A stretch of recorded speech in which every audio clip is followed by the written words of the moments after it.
Yes. Also, if it's the second time we get a bright fringe, then the path difference between those two waves will be 2 lambda. So we can say that d sine theta 2 will be 2 lambda.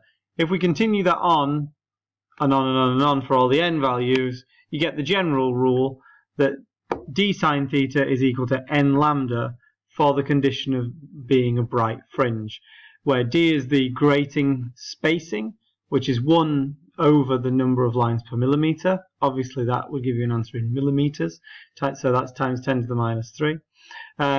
Diffraction angle in degrees, light wavelength, and n, which is just an integer number.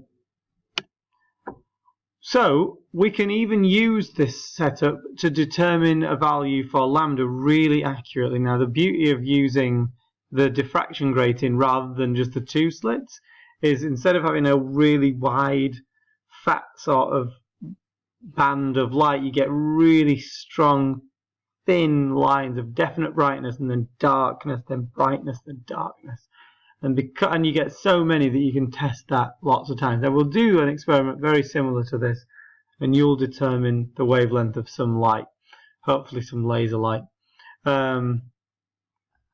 So yeah, you can see the setup here. You've got a sodium lamp emitting light. It's being collimated by a lens here. So it's all going parallel. And then you've got this little turntable with a diffraction grating in the center. You obviously just move this around until you record a maximum, and then take a reading of the angle that that maximum happened at, and then so on and so forth until you get to 90 degrees. Use all that data, plug it into a graph, get yourself an answer for lambda, general answer for lambda. Intensity, something that wasn't even really mentioned over here, but it's something we need to know about. The intensity of wave at a point is the rate at which energy is transmitted, i.e. the power per unit area, perpendicular to the wave direction. Intensity is power over cross-sectional area. It's measured in watts per meter squared. Pretty obvious. It's valuable to think about, though, in terms of how it relates to amplitude. So the intensity of a wave decreases with distance because its energy is spread out over a larger area, and also because some of it may be absorbed. The amplitude of a wave decreases with distance because it's proportional to intensity to the power of a half, or the square root of intensity.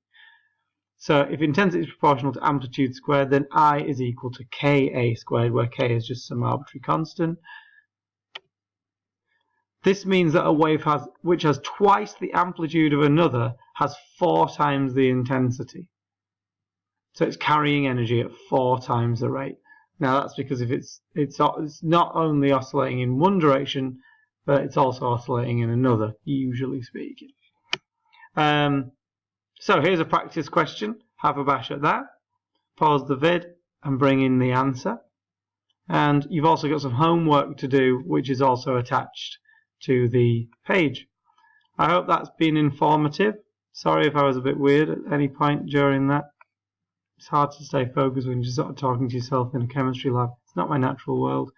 Anyway, see you next lesson.